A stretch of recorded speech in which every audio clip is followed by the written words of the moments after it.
නාගරික ගෙවතු වගාව මුල සිට සරලව කියලා දෙන ලංකාවේ YouTube channel එක. ආයුබෝවන්. නාගරික ගෙවතු වගාව YouTube channel එකට ඔබව සාදරයෙන් පිළිගන්නවා. නාගරික ගෙවතු වගාව YouTube channel එක තුලින් අද අපි කතා කරන්නේ අඩු ඉඩකඩක් ඇති නාගරික හා අර්ධ නාගරික ගෙවත්තක් වගාව සඳහා යොදා ගන්නා ආකාරයයි.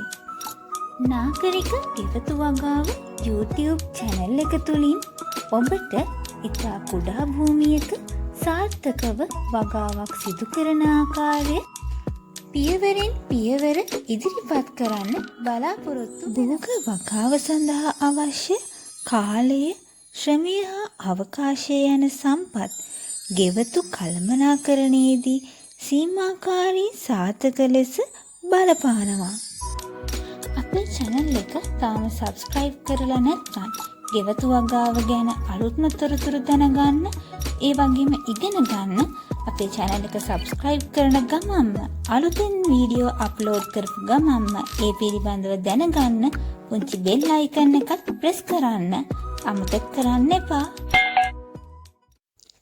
අර්ධ නාගරික හා නාගරික පරිසරයක ගෙවත්තක් ඉදිකිරීමට භූමියේ ලබාගත හැකි ඉඩකඩ ඉතා සීමිත නිසා කෘෂිකර්ම තාක්ෂණය මගින් සරල වගා උපක්‍රම මගින් සිරස් අවකාශයේ ඉඩ ප්‍රයෝජනයටගෙන භෝග වගාවේ යෙදීමට අවධානය යොමු කර තියෙනවා. 1. වගා කුළුණු. 2. වගා මලු. 3. නිර්පාංශු වගා පෙට්ටි. 4. වගා රාක්ක. 5. වගා බිත්ති. 6. වගා වැට.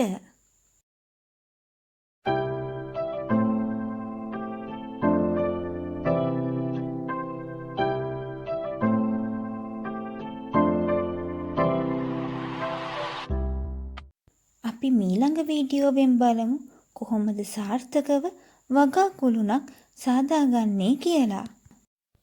අපේ channel එක තාම subscribe කරලා නැත්නම් ගෙවතු වගාව ගැන අලුත්ම තොරතුරු දැනගන්න, ඒ වගේම ඉගෙන ගන්න අපේ channel එක subscribe කරන ගමන්ම අලුතෙන් වීඩියෝ අප්ලෝඩ් කරපු ගමන්ම ඒ පිළිබඳව දැනගන්න පුංචි bell icon එකත් press කරන්න අමතක කරන්න එපා.